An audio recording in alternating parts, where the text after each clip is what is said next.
Hello বন্ধুরা, আজকে আপনাদেরকে পরিচয় করাবো বাংলার এক অপরূপ সৌন্দর্য ভাণ্ডারের সঙ্গে, যার নাম কাকড়াঝোড়। এটা বাংলা এবং ঝাড়খণ্ডের সীমান্তবর্তী এলাকায় অবস্থিত। এই জায়গাটা কলকাতা থেকে মাত্র 4.5 ঘন্টা দূরত্বে অবস্থিত। তারপরেও এই জায়গাটির সঙ্গে নেই মানুষের সেইভাবে পরিচিতি। হাওড়া থেকে যে ট্রেনগুলি টাটানগরের দিকে আসে সেই ট্রেনে উঠে পড়ুন, যেটা আসতে আপনার সময় নেবে 3 থেকে 3.5 ঘন্টা, আর নেমে পড়ুন ঘাটশিলা। আর এই ঘাটশিলা থেকেই আপনি অটো রিজার্ভ করে চলে আসুন এই কাকড়াঝোড়, যেটা আসতে আপনার নেবে 600 থেকে 650 টাকা, আর যেটা আপনার আসতে সময় লাগবে মাত্র 1 ঘন্টা। আর আমরা গেছিলাম কাকড়াঝোড়ের ঝিনুক ক্যাম্পে। আমার মনে হয় ওখানে যে কটি ক্যাম্প রয়েছে সবগুলির মধ্যে এই ঝিনুক ক্যাম্পটি ছিল সব থেকে সুন্দর, প্রকৃতির কোলে থাকার মতো একটা জায়গা। এখানে মাচা এবং কটেজগুলো আপনাকে মুগ্ধ করবে, কারণ মনে হবে আপনি প্রকৃতির কোলেই শুয়ে আছেন আর আপনার বাড়ি ফিরতে ইচ্ছে করবে না। আপনি চাইলে এখানে এসে অনায়াসে 2টি দিন কাটাতে পারেন এই প্রকৃতির মাঝে। আসলে এই ক্যাম্পটির বিশেষত্ব হলো এই ক্যাম্পটির চারিদিক পাহাড় দ্বারা বেষ্টিত, ফলে সবসময় মনে হবে আপনি প্রকৃতির কোলেই শুয়ে আছেন। তবে এখান থেকেও দেখতে যাওয়ার মতো রয়েছে অজস্র জায়গা, যেগুলো আপনাদেরকে পরবর্তী ভিডিওতে দেখাবো। তবে আমি মনে করি আপনি যদি এসে এই ক্যাম্পেও 2 দিন থাকতে চান তাও পারেন। অনেকে বাইক রাইডিং করতে আসে, তারাও আসে, এবং বয়স্ক মানুষরা আসে, মানে সব ধরনের মানুষেরাই আসে এই প্রকৃতির সৌন্দর্যটা উপভোগ করতে। চলুন এবার বলবো আমাদের এই ক্যাম্প সম্পর্কে। আমরা ছিলাম ঝিনুক ক্যাম্পে। আসলে ক্যাম্পটির বিশেষত্ব হলো ঠিক পাহাড়ের মধ্যে অবস্থিত হওয়ার জন্য সন্ধ্যা এবং সকালবেলা হলে পরে আপনার কানে ময়ূরের ডাক আসবে না তা হতে পারে না। তবে হ্যাঁ, এখানে কোনো পশুর দ্বারা আক্রমণ হওয়ার সম্ভাবনা একদমই নেই। তবে ভাগ্য ভালো থাকলে মাঝে মাঝে আপনারা হাতির দেখা পেলেও পেতে পারেন। এবার এই ক্যাম্পের খরচ সম্পর্কে বলবো। এই ক্যাম্পের খরচ হলো 1350 টাকা, তার মানে পার হেড 1350 টাকা দিতে হবে। আর এর বিনিময়ে পাবেন আপনি 3 বেলা খাবার। আর হ্যাঁ, এখানে এটা অনেকটা রিমোট এরিয়া, তাই বলে রাখি এখানে ধারে কাছে কোনো দোকান না থাকার জন্য আপনাকে যদি কিছু আনতে হয় খাবার টাবার, তাহলে সেটা আপনাকে ওই ঘাটশিলা স্টেশন থেকে নেমেই কিনে নিয়ে আসতে হবে। এবং এখানে নেই তেমন নেটওয়ার্ক। জিও ফোনের হালকা নেটওয়ার্ক পাওয়া গেলেও বাকি ফোনের নেটওয়ার্ক তেমনভাবে পাওয়া যায় না এখানে। আমরা ছিলাম আমলাশোল গ্রামের একদম পাশে। আমলাশোল গ্রামটা একটু পরিচিত মনে হচ্ছে।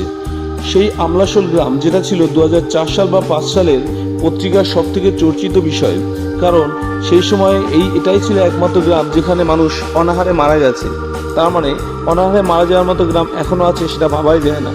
তো তারা সেই জায়গায় সেই অসুবিধাগুলো কাটিয়ে উঠেছে এবং তারা এখন কী অবস্থায় আছে সেটাও দেখা একটা বিষয় রয়েছে এখানে। আমলাশোল বলতে কিন্তু মানুষের মনে আরও একটা কথা আসে, সেটা হলো লাল পিঁপড়ের চাটনি। হ্যাঁ, এখানে মানুষেরা লাল পিঁপড়ের চাটনি খায়, এবং আপনি যদি এই ক্যাম্পে বলেন তো তারাও আপনাকে ব্যবস্থা করে দিতে পারে। আপনারা যারা ওখানে যেতে চান তাদেরকে আমি অবশ্যই বলবো আপনারা শীতকালে যাবেন, কারণ ওখানে গরমকালে উষ্ণতাটা অনেক বেশি, ফলে আপনার কাছে এই ভ্রমণটা মোটেও কমফোর্টেবল হবে না। তবে বন্ধুরা, এই ক্যাম্পের সবথেকে ভালো বিশেষত্ব বা আমাকে যেটা বেশি মুগ্ধ করেছিল সেটা হলো এখানকার এই উঁচু মাচাটি।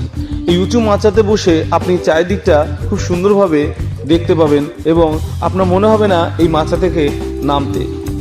আর এই মাচা থেকে না নামতে ইচ্ছে করলেও আপনাদেরকে অবশ্যই নামতে হবে, কারণ এদের খাবারগুলি দেখে। আর এরপরে আপনাদেরকে দেখাবো এদের এখান থেকে কি কি খাবার দেওয়া হয়েছিল 3 বেলা।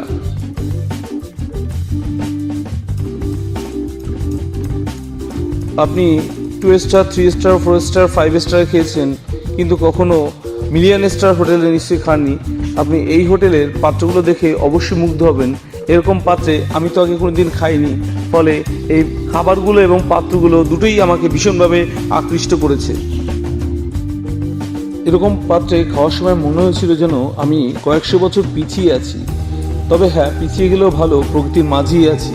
আর ঠিক তেমনটাই ফিল আমাদের সকলের হয়েছিল। এবং খাবারের আইটেমও ছিল অনেকগুলো, যেগুলো খেতে আমাদের যথেষ্ট সময়ও লেগেছিল। এখানে আপনি রাস্তায় বেরোলে বুঝতে পারবেন এখানে মানুষজনের সমাগম খুবই কম, আর রাস্তাগুলো কতটাই না সুন্দর। তবে হ্যাঁ, এই রাস্তার 2 ধারে 2টো জিনিস আপনাকে ভীষণভাবে আকৃষ্ট করবে। একটা হলো গাছ, আর একটা হলো ঘরবাড়ি। গাছগুলো 2 সাইডে একই আকারে সুন্দরভাবে দাঁড়িয়ে আছে, আর ঘরগুলো এতটাই সুন্দর মাটির, যেগুলো আবার রং করা, ফলে আপনার মনেই হবে সেখানে দাঁড়িয়ে দুটো ছবি তুলি। ফলে প্রকৃতির সৌন্দর্যতার দিক থেকে কোন দিকে কম নেই।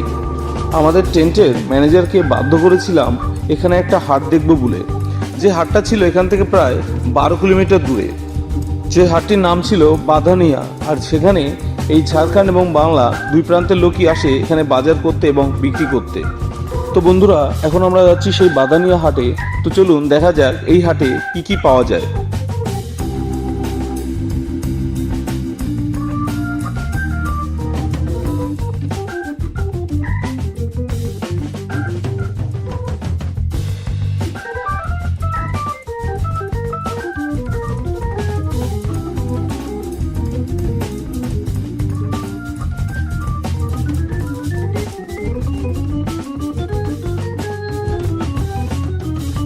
এখানে শামুক এবং ঝিনুক বিক্রি হয়। এখানে ঝিনুককে বলা হয় কাতলা। এগুলো মানুষ খায়। আর এখানে দেখছেন এত লোকের সমাগম, তারা সবাই এখানে বসে হাড়িয়া খাচ্ছে। হাড়িয়া এক ধরনের মাদক দ্রব্য, যেটা মাত্র এক বাটি 10 টাকা করে এখানে বিক্রি হচ্ছিল এবং সবাই স্বাচ্ছন্দ্যেই সেটা খাচ্ছিল।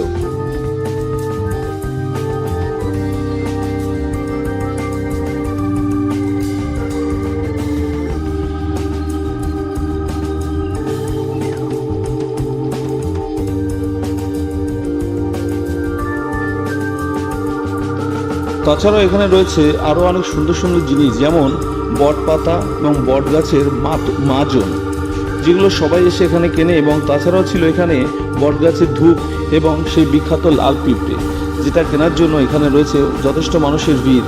এবং অনেকে দূর থেকে গেলে অবশ্যই সেই লাল পিঁপড়ার চাটনি খাওয়ার চেষ্টা করে, আর আমরাও করেছিলাম।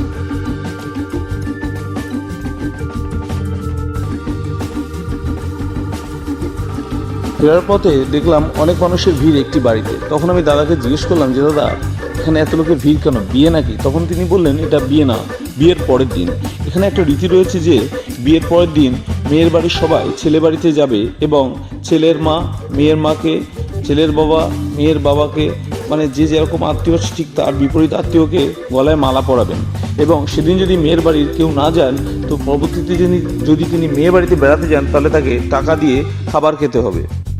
যখন ফিরছিলাম তখন রাত হয়ে গেল, আর এই রাতে দেখতেই পাচ্ছেন রাস্তায় কোনো মানুষের দেখা নেই। আর এটা কিন্তু সেই মাওবাদী এলাকা, যেটাকে প্রত্যন্তভাবে মাওবাদী এলাকা বলে আখ্যায়িত করা হয়। আর এখানে দেখলেন সেই ধরনের কোনো ভয় নেই। তার মানে বুঝতে হবে এখন এই জায়গাটা মাওবাদী মুক্ত। তবে হ্যাঁ, এখানে একটা ভয় থেকেই যায়, সেটা হলো দলমা হাতির দল যখন তখন চলে আসতে পারে। যদিও রাস্তার দুপাশে বড় বড় ড্রেন করা হয়েছে যাতে তারা না চলে আসতে পারে, তবে ধানের সময় তারা আসবে না তা হতে পারে না। আর ধানের সময় এসে তারা কম বেশি ক্ষয়ক্ষতি করে থাকে।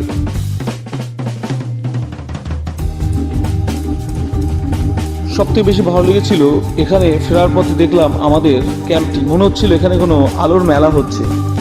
বন্ধুরা, ধন্যবাদ এই ভিডিওটা দেখার জন্য। তবে আমি চাইবো আপনারা এই ভিডিওটা একটু শেয়ার করে এই বাংলার অজানা খাজানার সাথে মানুষের পরিচয় করিয়ে দিন এবং মানুষ এখানে বেশি বেশি বেড়াতে আসুক। আর পরবর্তী ভিডিওতে আপনাদেরকে জানাবো এখান থেকে আমরা কোথায় কোথায় গেছিলাম এবং কি কি দেখার মতো রয়েছে। ভালো থাকবেন, সুস্থ থাকবেন, ধন্যবাদ।